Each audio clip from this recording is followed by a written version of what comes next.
Questions orales. Oral question. The Honourable Leader of the Opposition.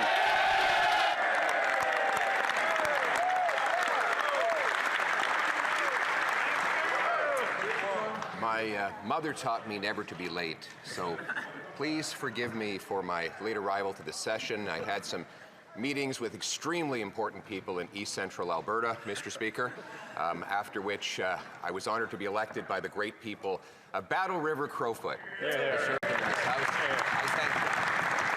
thank the great Damien Kirk who made it possible, and I thank the Prime Minister for calling a prompt by-election.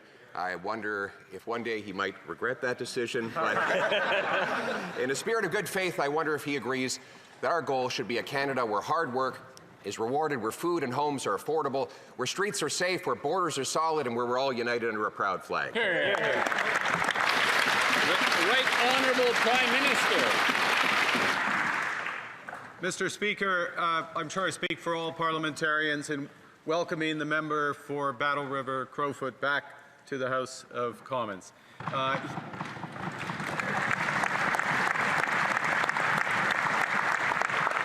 He may notice a few things have changed since he was here last.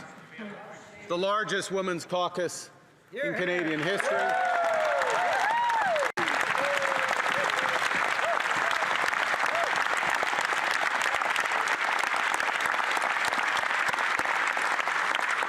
And a spirit of collaboration that was shown in the opening session, including in the passage of the Build Canada Act and the Projet de loi du Bloc québécois en ce qui concerne. And the Bloc's bill in terms of protecting supply management. I agree entirely with the sentiment and objectives of the Leader of the Opposition. I was deliberately flexible on time because it's a special day, but now we're going to respect the 35-second limit. The Honourable Leader of the Opposition. Some things never change. Monsieur le Président. Mr. Speaker, I'd like to thank my constituents of Battlefoot Crowfoot, who we had a by-election very quickly, and sometimes the Prime Minister may regret his decision, but I think we all agree with the mission of re-establishing a Canada where hard work, an affordable home and homes and food, in safe streets and solid borders, all united under a proud flag. Does the Prime Minister agree with this? The Right Honourable Prime Minister.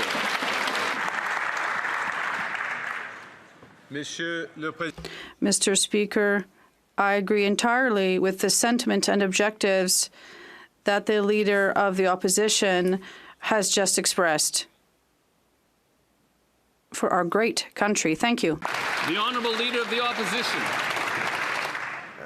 Mr. Speaker, the Prime Minister mentioned how much had changed, and it's true. I look around this place, and when I left, there was a Liberal Prime Minister who was making excuses about breaking promises, running massive deficits, costs, crime, chaos were all out of control. And whereas today, we have a Liberal Prime Minister breaking promises, making excuses, running massive deficits with costs, crime, and chaos out of control. Mr. Speaker, when will the Prime Minister match the grand promises with the real change Canadians need? The Right Honourable Prime Minister. Mr. Speaker, I understand the Minister, or the Minister, promotion. Come on over. I understand the Leader of the Opposition was busy.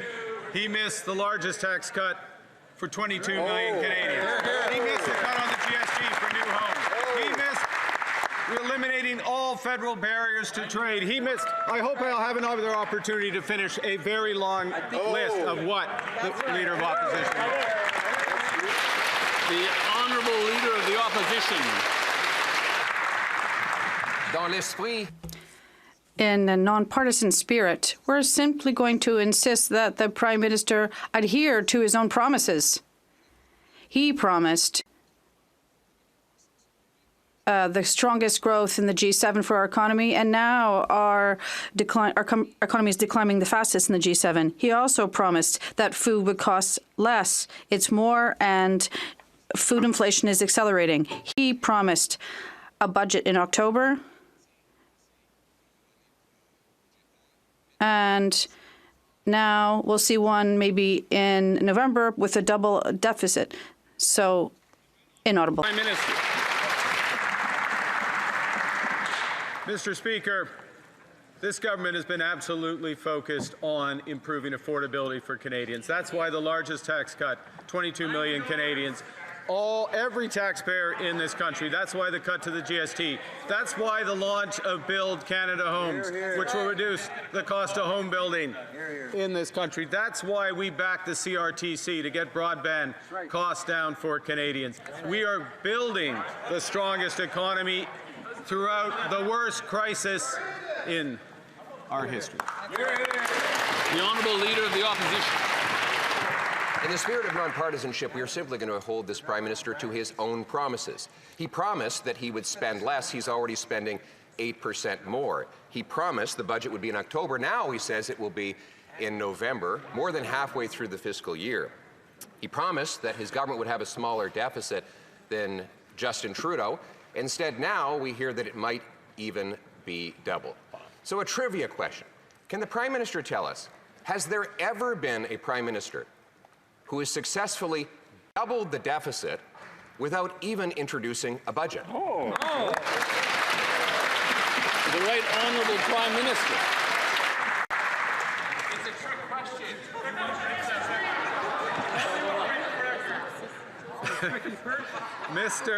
Mr. Speaker, this government is undertaking the biggest investment in protecting Canadians in the Canadian military. Doubling our investment in the Canadian military from last year when this member last sat in the House by the end of this decade. This government, there's more. The Honourable Leader of the Opposition. There's a lot more debt is what there is, Mr. Speaker. A lot more debt than we ever imagined would be possible. This is a Prime Minister who said we'd have the fastest growing economy in the G7. We have the fastest shrinking economy in the G7. He said grocery prices would go down. They're going up faster than ever before. He promised to create jobs. He has the second highest unemployment in the G7. He's really reminding us all of that sign at the bar, free beer tomorrow. But you come back the next day and the beer is still not free, and tomorrow never comes. Mr. Speaker, why is it that all of this Prime Minister's promises of yesterday turn into today's disappointments? The Right Honourable Prime Minister. Mr. Speaker, I think if we are going to build the strongest economy in the G7, and we will, we need to be clear. We need to be clear about the scale of the crisis we are in. We need to be clear about the scale of investment that we need. $60 billion in new projects announced last week. $200 billion in investment announced last week. $100 billion in housing investment announced just yesterday. That's the scale of what we need. L'Honourable Député. The Honourable Member for Belleuil-Champlaty.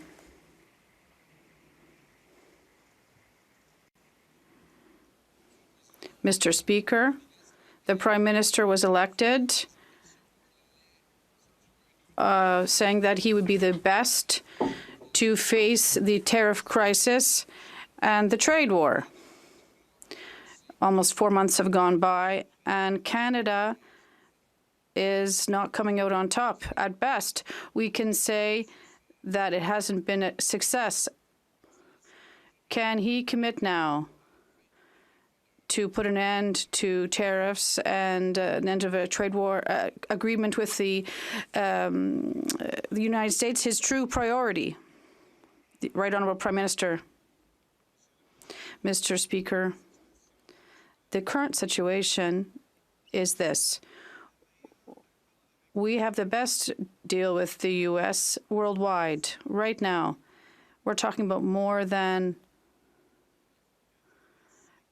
85%. 85% is enormous of our exports are covered under free trade with the U.S. We have the lowest tariff in the world right now. That is a success. The honourable member for Belleuil-Chambly. I would contest such statements which would not live up to economic analysis. We would have to look at that in another forum. But the Prime Minister says we have a privileged relationship with the U.S. and it no longer exists.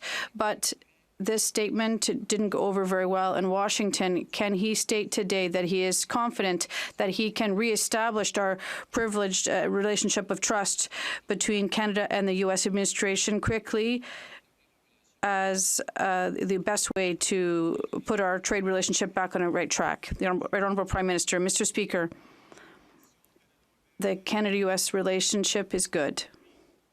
Yes, we are experiencing difficulties and challenges, some setbacks, but I am proud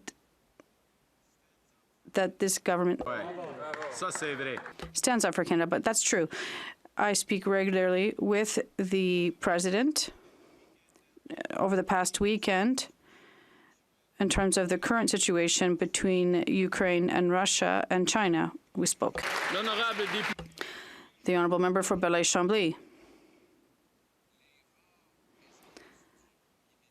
The Prime Minister's rare presence in Washington,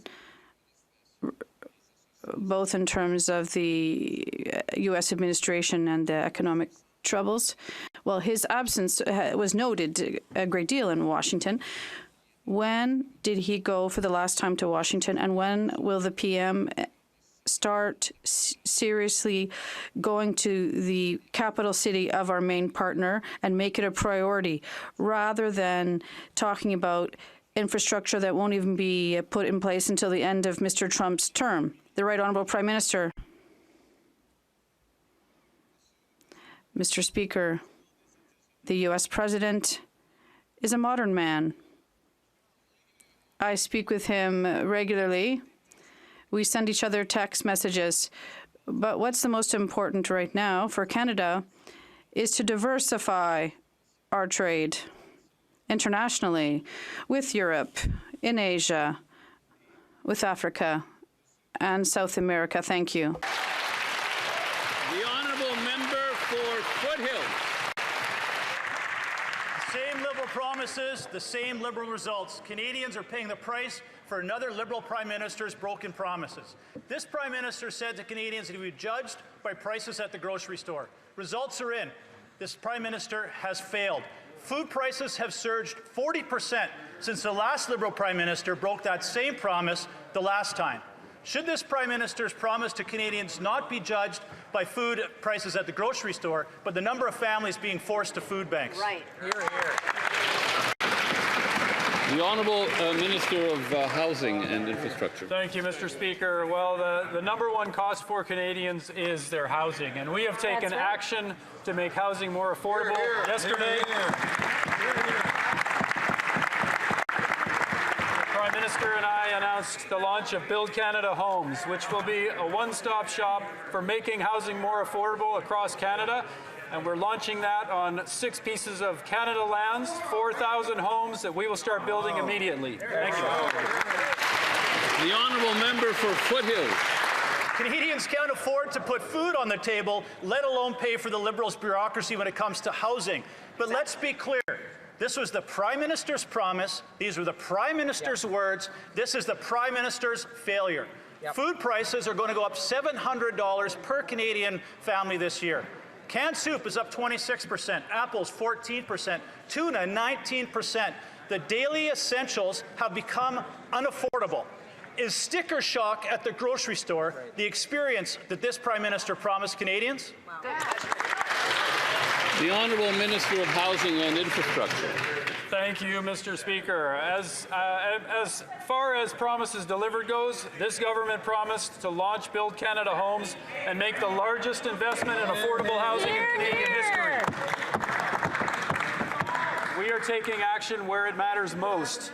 and Canadians need support on affordable housing. Across the board, we need more support, but starting with housing and housing first, particularly for those on low incomes and those who are homeless. We are taking action.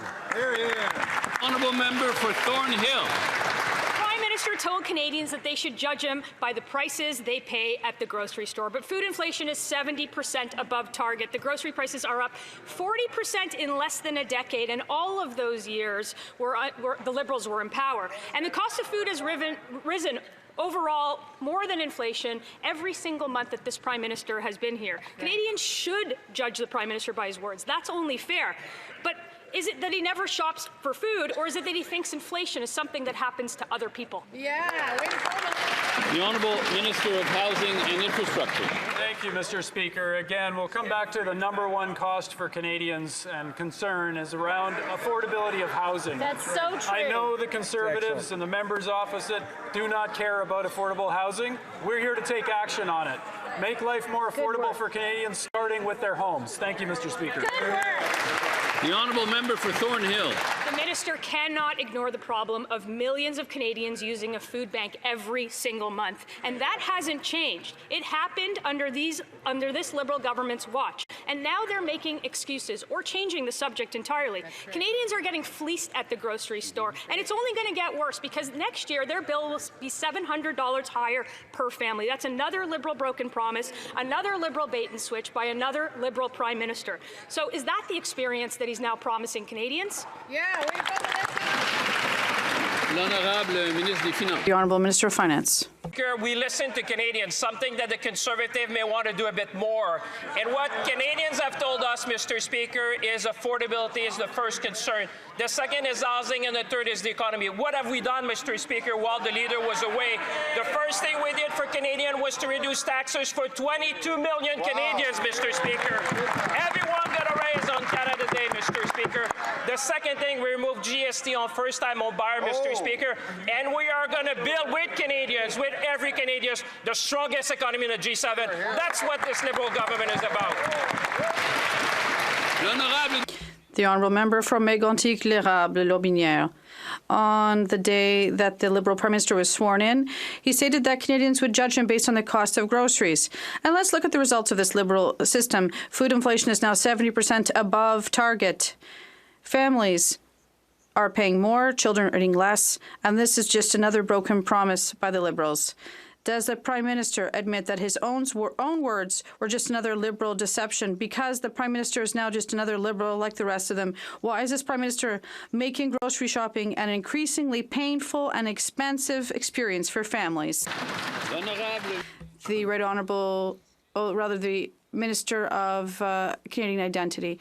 Thank you, Mr. Speaker. I had the pleasure this morning with my colleague, the Minister of Infrastructure and Housing, and colleagues from the Quebec government to launch a project to build 20,000 homes, including 6,000 off-market homes that are affordable to help families and people in the Montreal region. And we're going to do this across our country, Mr. Speaker.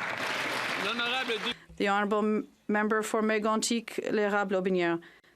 Are the Liberals not ashamed that their Prime Minister did not keep his promise to make groceries more affordable? Since this Liberal Prime Minister came to power, the cost of stewing beef rose 22%, potatoes up 20%, onions 11%. Even Bolduc can no longer afford a good stew. Canadians will judge him based on the cost of groceries, and he said so himself. The verdict is clear. Another broken Liberal promise.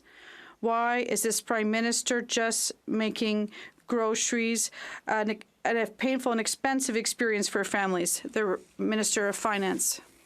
Mr. Speaker, I'm surprised by my colleague's question. Not only did we listen to the Conservative constituents and all Canadians, they told us one thing, Mr. Speaker, tackle the cost of living. And the first thing our government, Liberal government, did was to lower tax for 22 million Canadians, Mr. Speaker. That's money back in the pockets of people in his riding, Mr. Speaker. The second thing that the Canadians asked us to do is to build affordable homes. And yesterday, Mr. Speaker, we launched Build Canada Homes to help more families. On this side of the House, we're going to work to build the strongest economy in the G7. The honourable member for Montmorency Charlevoix. Merci, Mr. Speaker. When his cabinet was sworn in, the Prime Minister said that Canadians will be able to judge him based on the cost of groceries. Well, everyone in my riding talked about their concerns, and the cost of groceries are at the top of that list. The Liberal government was promising better prices, and once again, they're not delivering the goods. So since the Liberals have been to power, groceries have gone up by 40%. The PM's promise for fair price groceries is just another broken promise. The Minister of Finance. Mr. Speaker, what young Canadians and Canadians in general want is obviously to be able to have an affordable life in Canada, to be able to buy a home and an affordable home, and also to have a resilient economy for the future. Because on this side of the House, we've always understood that the best thing we can do is to build a strong economy for all Canadians. Mr. Speaker, on this side of the House, I can tell you that the Liberals will work together to build the strongest economy, to make life affordable for Canadians, build more homes, make Canada, Mr. Speaker, the best economy in the G7. The honourable member for Repentigny. Mr. Speaker, only one summer and 10 years back in terms of the environment, the Prime Minister adopted C5 to improved projects without social license, and they want to skip environmental evaluations for pipelines, and they're not talking about zero emissions vehicles, and even they're taking a step back in terms of the sale of these vehicles. And even went even further, they refuses to commit his GHG reduction emissions in the midst of a climate crisis. Will this government keep its own, respect its own targets for 2030? The Honourable Minister of the Environment and Climate Change. We continued to fight against climate change. We know it's important. It was important for future generations and for our economy, because when we look around the world, everyone wants low-carbon products, and that's exactly what we want to do, is to build a strong Canada, and it'll be one that will be good for future generations. The honourable member for Repentigny.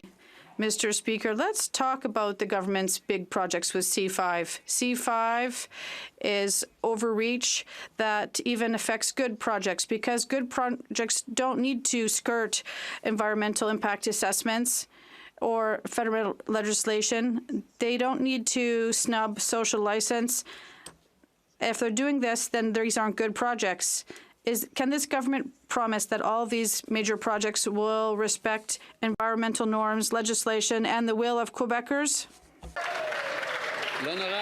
The Honourable Minister of the Environment and Climate Change. Mr. Speaker, it's always interesting to hear the Bloc talk about important projects when the Bloc leader did authorize drilling on Anticosti Island when he was the Minister of the Environment. But now we are going to build a strong economy, and that is clean for future generations. That's what we're doing, and we are going to build a strong Canada for future generations. The honourable member for Parry Sound Muskoka.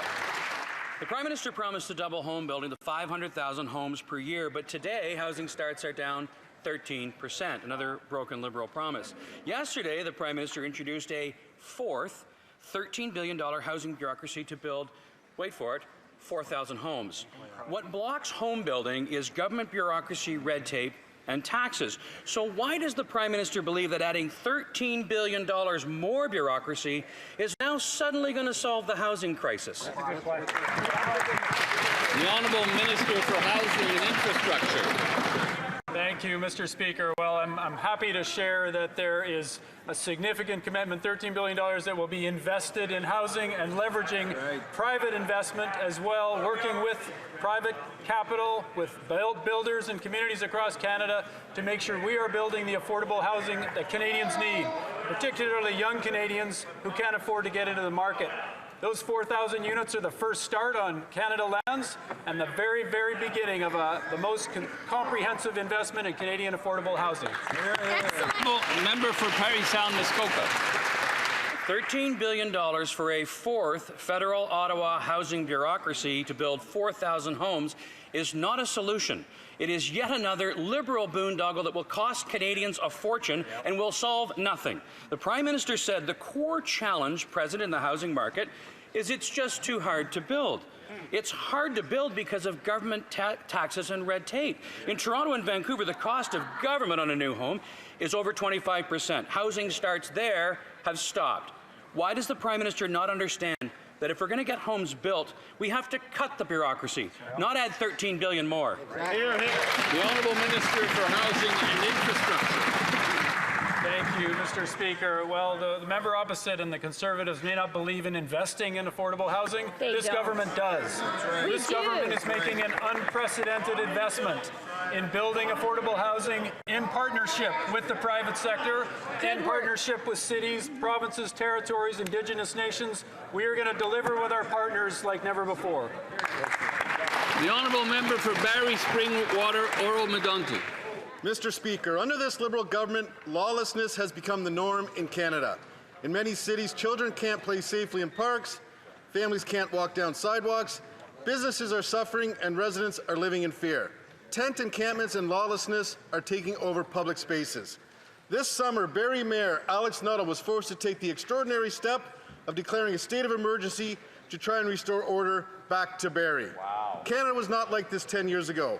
When will this Prime Minister stop this reckless Liberal agenda and bring order back to our communities? The Honourable Minister for Public Safety.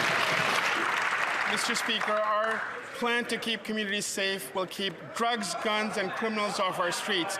We're partnering with police services across the country to fight organized crime. We'll make it tougher for violent criminals to get bail and impose stricter sentences to repeat violent offenders. We're hiring 1,000 CBSA and RCMP officers to add to the 10,000 frontline personnel who are already keeping our borders safe. This work will be bolstered by investing in community safety initiatives to stop crime before it starts. Mr. Speaker, we will always be there to keep Canadian communities safe. The Honourable Member for Cloverdale, Langley City. Mr. Speaker, this Liberal Prime Minister swaggered in promising a massive surge in home building, 500,000 new homes a year. After all that hype, Vancouver families are still staring at million-dollar price tags. That surge hasn't even made a ripple. Projects are stalled, permits crawl through red tape, and the only thing going up faster is the bureaucracy he's building. Now that big pledge has shrunk to just 4,000 homes at the cost of $4 billion, and yet another Liberal broken promise. When will the Liberals stop building bureaucracy that makes homes more expensive for Canadians? The Honourable Minister for Housing and Infrastructure. Thank you, Mr. Speaker. The Liberal government focuses on building affordable housing with our partners. This is an unprecedented investment alongside a cut to the GST for first-time home buyers, which we are rolling out. We are focused on delivering solutions, on delivering housing in the communities that need it the most, and that investment was never seen from Conservative governments, certainly not in the history that I'm familiar with. We saw housing not being a priority for the members opposite. We're focused on it delivering. The Honourable Member for Beauce. Mr. Speaker, the Liberals are back at it again with a new bureaucracy for housing, but one that ultimately creates inflation and solves absolutely nothing. The Prime Minister promised Canadians he would double housing and construction, committing to build 500,000 units per year. But what's he actually doing? Proposing a new bureaucracy that will only build 4,000 new homes. Mr. Speaker, we know this government is back at it again with more bureaucracy instead of focusing on building more homes. Why? The Honourable Minister of Canadian Culture. We have to work together on this, Mr. Speaker. We need to work with the municipalities, with stakeholders, with the provinces. The Conservatives think you just need to insult people, but we think you need to work together, and that's what we've done this morning. The Minister of Infrastructure and Housing and myself made a historic announcement for the construction of 20,000 units. And that's just a start, Mr. Speaker. We're going to do it all across the country. We'll do that together with our partners. The Honourable Member for Carleton. Mr. Speaker, Canadians made it clear, excuse me, in the last campaign that they expect us to deliver real housing solutions, to get more homes built faster, to bring down the cost of housing so that young people, families, those most vulnerable, and those along the housing continuum can access housing that meets their needs. Can the Minister of Housing and Infrastructure please tell this House about the government's recently announced plan to deliver affordable housing to Canadians?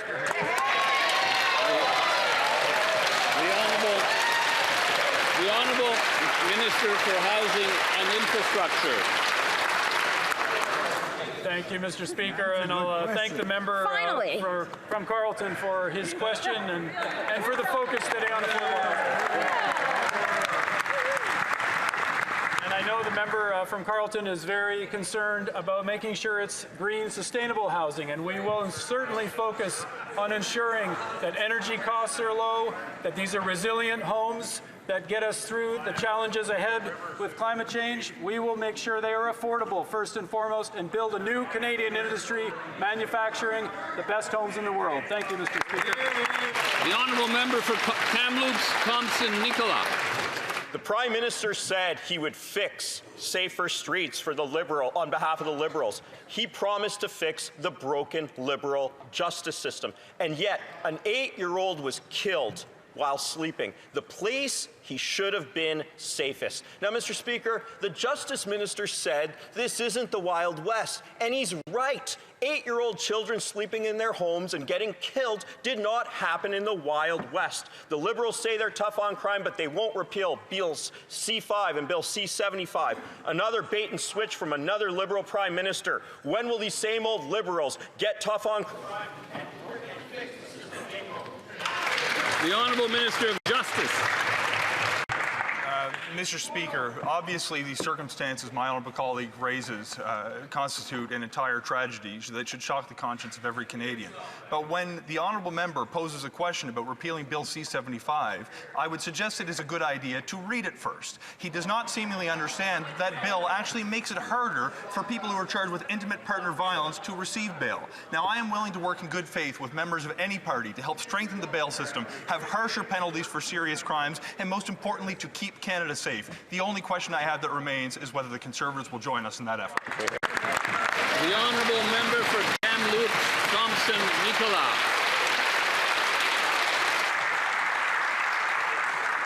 Mr. Speaker, the Conservatives have been waiting for 10 years to help the Liberals create safe streets, and they have brought forward next to nothing. I spent some time with the Vancouver Police this summer. What did we see? What do we see in Vancouver? Guns, lawlessness, drug overdoses. I saw firsthand the increases of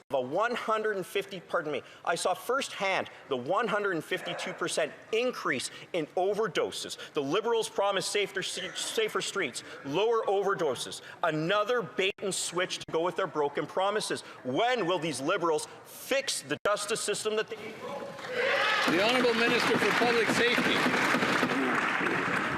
Mr. Speaker, I too had the opportunity to be with the Vancouver Police and to see firsthand the challenges that they're facing. I was there with their fentanyl czar, Kevin Brasseau, and we saw the incredible work of the Vancouver Police in ensuring that their communities are safer. In fact, just recently, 2 days ago, the Mayor of Vancouver indicated that the program that they put in place is working.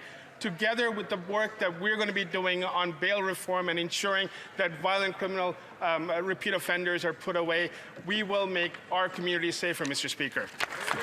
The Honourable Member for Oxford. Mr. Speaker, violent crime is up over 55%, and more than half of Canadians don't feel safe in their own neighbourhoods. This Prime Minister promised to crack down on crime, yet repeat offenders keep getting out on bail. Another broken promise, but Canadians are paying the price. Families are shattered, lives have been lost, and that's why my Jail Not Bail Act will put these criminals behind bars. So the question is simple. Will the Prime Minister support our bill, restore safe streets, or was that another broken Liberal promise? Yeah, The Honourable Secretary of State for Combating Crime. Mr. Speaker, it was in our platform. We've got a mandate and we've promised Canadians that we are going to keep our communities safe. This fall, we're tabling legislation to make bail tougher, to make sentencing harder and stiffer on repeat violent criminals. We're going to make sure that these types of criminals stay behind bars and that everyone feels safe in their homes and on their streets. Hear, hear. The Honourable Member for Saskatoon West. The Prime Minister promised to fix the Liberals' broken bail system, but he hasn't delivered. Another broken Liberal promise, another Liberal bait and switch, because this Prime Minister is just another Liberal. Chief McBride, Saskatoon's top cop, says it's a struggle every day with repeat offenders. The Prime Minister says he'll get tough on crime, but since the Liberals took power, repeat offenders have fueled a crime wave in Canada, with violent crimes up 55%. Mr. Speaker, when will the Prime Minister stop breaking promises and put repeat violent offenders behind bars? Great question. The Honourable Minister of Justice. Mr. Speaker, it's encouraging to see that there is alignment between the Conservative opposition and the Liberal government when it comes to improving public safety, including through the adoption of stronger laws to help build safer communities. I have good news for my colleague. We will be introducing legislation during this parliamentary session to strengthen bail reform in this country, to have harsher sentences for violent repeat offenders, and to make sure that we have the support to help keep communities safe with direct investment in law enforcement. Mr. Speaker, I look forward to working with my honourable colleague and members on both sides of the aisle to advance public safety in this country. The Honourable Member for King Vaughan. The Prime Minister promised to fix their broken criminal justice system and did nothing all summer. Meanwhile, 7 shootings have occurred in Vaughan in less than 3 weeks. A father, Abdul Aleem Faruqi, was shot dead protecting his family. Families across Canada are terrified, and repeat violent offenders are still on our streets because of weak Liberal laws like Bill C-5 and C-75. Another Liberal broken promise, another Liberal bait and switch, because this Prime Minister is just another Liberal. When will this Prime Minister's broken promises stop? The Honourable Secretary of State for Combating Crime. Mr. Speaker, the tragedy that the member refers to is one that's impacted my community greatly, and my sincere sympathy goes out to the family. We're going to make sure that repeat violent offenders are kept behind bars. Mr. Speaker, this summer I consulted with many police agencies across the country. A lot of their recommendations are going to be seen in this bill, but provinces too have to do their part to fix the broken justice system. They have to invest in Crown prosecutions, and they have to make sure that there are enough judges to hear the trials. The Honourable Member for Calgary Nose Hill. The Prime Minister promised to grow the economy, but it's shrinking. And since he took office, tens of thousands of jobs have been lost. But the Liberals are on track this year to bring in the most temporary foreign work permits ever. It's so bad that a former Liberal immigration minister just said that they admitted that they let industry become, quote, addicted to temporary work. And he's right. Amid the PM's pledge to cut the public service, even the Liberals are using TFWs to fill federal government jobs. We've talked about buying Canadian. Why isn't the Prime Minister making people hire them? Hear, hear. The Honourable Minister of Jobs and Families. Mr. Speaker, temporary foreign worker use is down by 70% in this country. Less than 1% of our workforce is temporary foreign workers. And in fact, in Canada, Canadians come first for any available jobs. That's why the department has rigid rules for employers that are looking to fill vacancies with workers from other countries. And Mr. Speaker, if employers are abusing the program, they receive serious penalties, including banning from the use of this program. The Honourable Member for Richmond Hill South. Only a Liberal Prime Minister could promise to secure our border and fail in just 6 months. Over the summer, asylum claims from illegal U.S. crossings spiked dramatically, piling onto a staggering backlog of nearly 300,000 unprocessed claims. Many of these are likely bogus, yet claimants are immediately entitled to work permits, health care, and benefits on the backs of Canadian taxpayers. Another broken Liberal promise, another bait and switch, because he's just another Liberal Prime Minister. How much longer is the Prime Minister going to keep our border open and let it become a backdoor, unplanned stream of economic migration immigration before he finally takes action. Great. Good job. The Honourable Minister of Public Safety. No.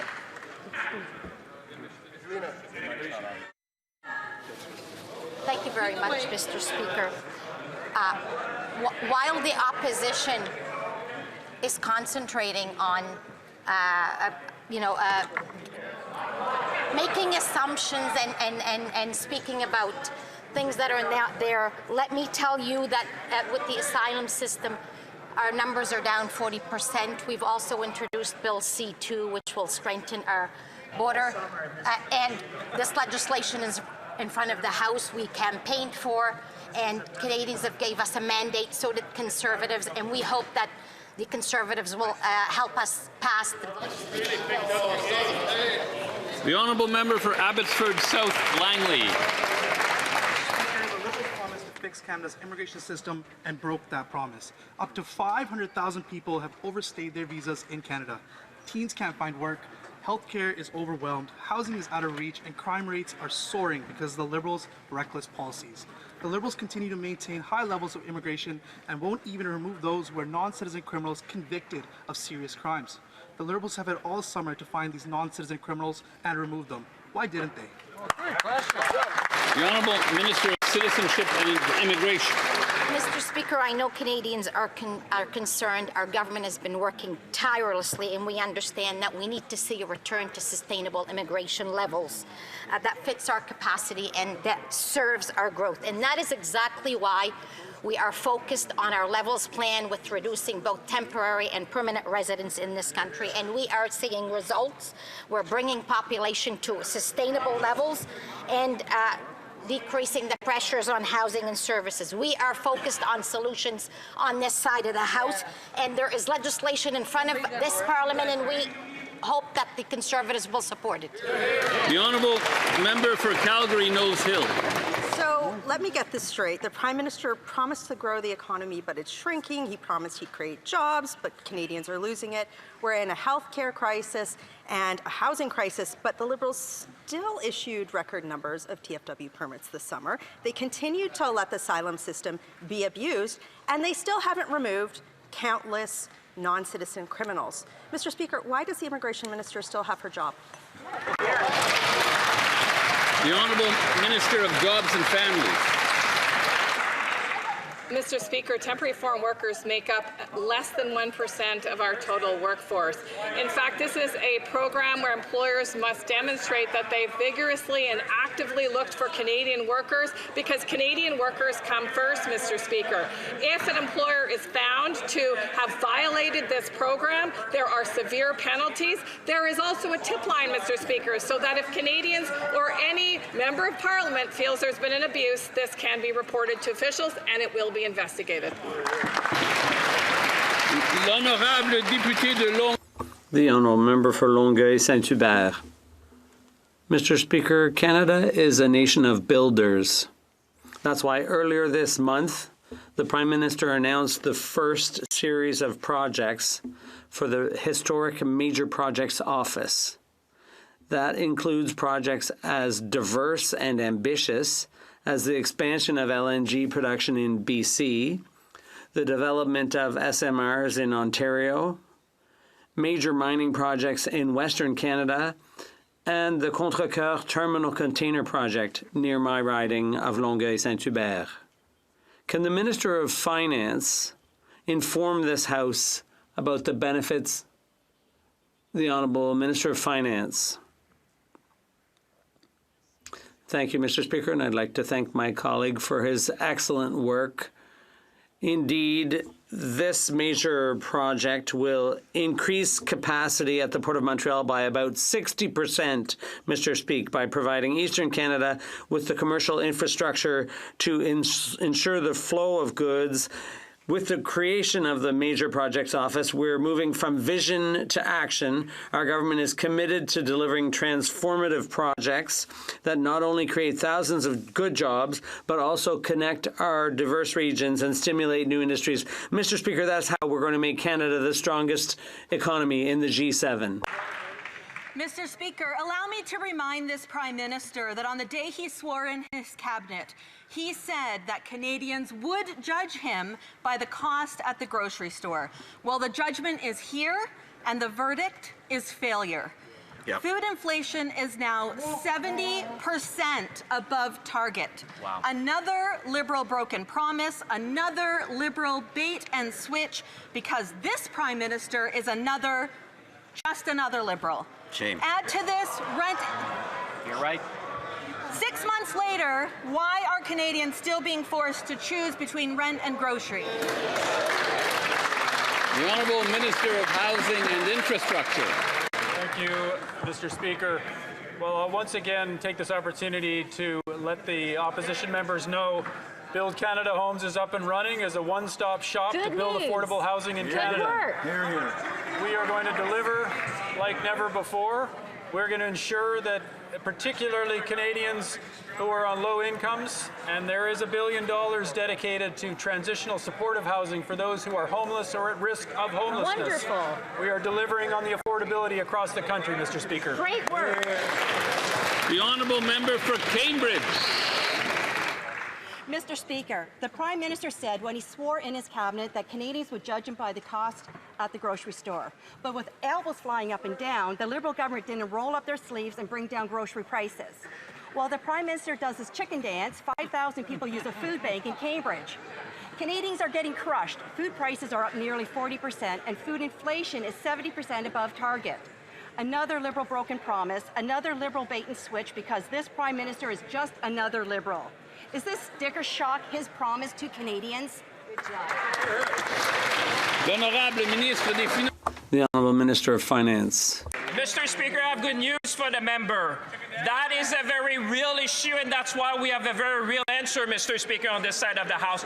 The very first thing that this Prime Minister did for Canadians was to reduce taxes for 20 million Canadians. 22 million Canadians, Mr. Speaker, have more money in their pocket to face the cost of living, Mr. Speaker. On this side of the House, we're not about slogans. We're not about jokes. We are serious to deliver for Canadians, and we will continue to fight for Canadians at every cent of the way, Mr. Speaker.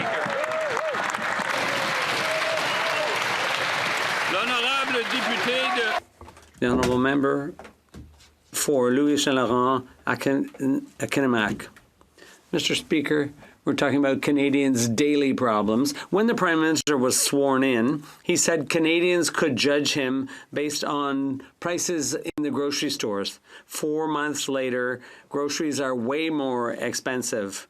There's inflation across the board, and people are struggling even more because of this broken promise. Canadians are starting to see that the Prime Minister breaks his promises just like all other Liberals before him. Mr. Speaker, will the Prime Minister explain to Canadians why grocery prices are so much more expensive? The Honourable Finance Minister.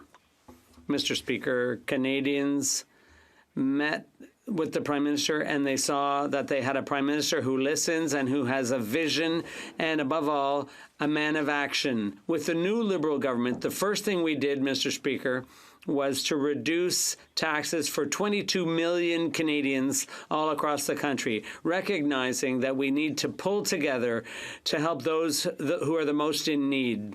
But in doing that, Mr. Speaker, we also enabled those who wanted to buy a home to pay less GST, less tax, and at the same time, we have embarked on the most ambitious house building program in Canadian history. Mr. Speaker, this summer, I heard from folks in my riding of the Bay of Quinte about the cost of living challenges they face. For members of the Canadian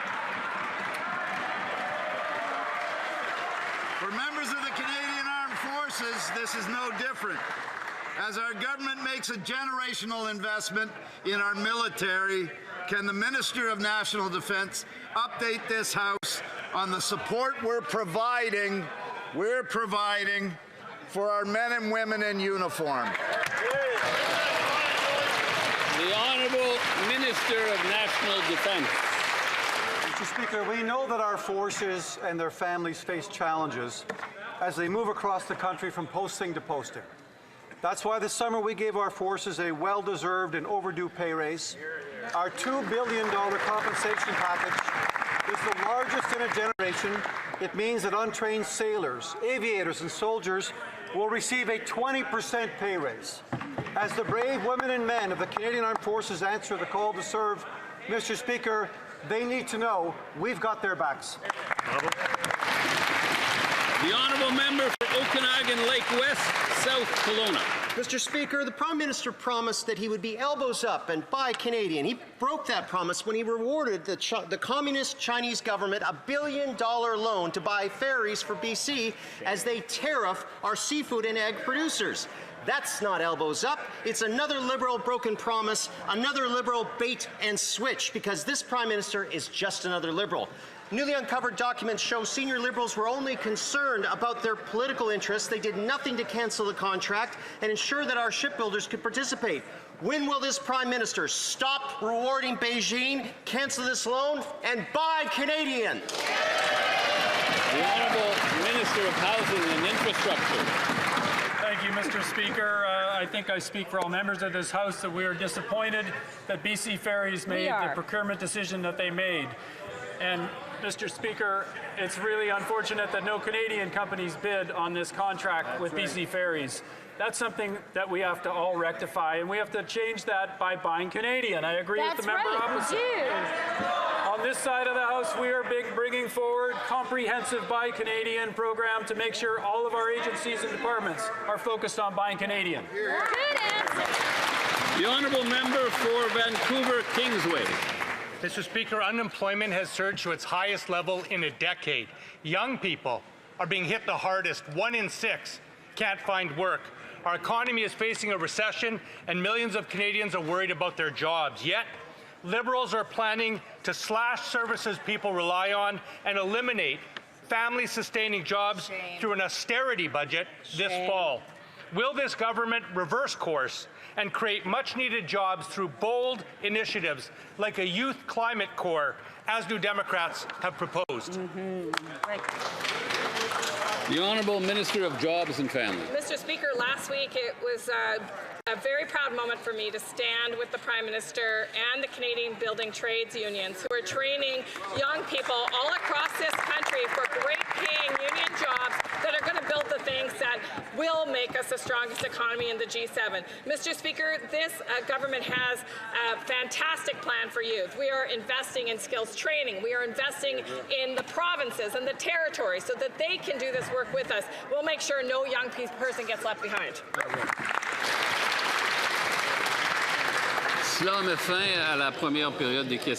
That concludes this fall session's first question period. To the presence in the gallery of the Honourable P.J. Akiagok.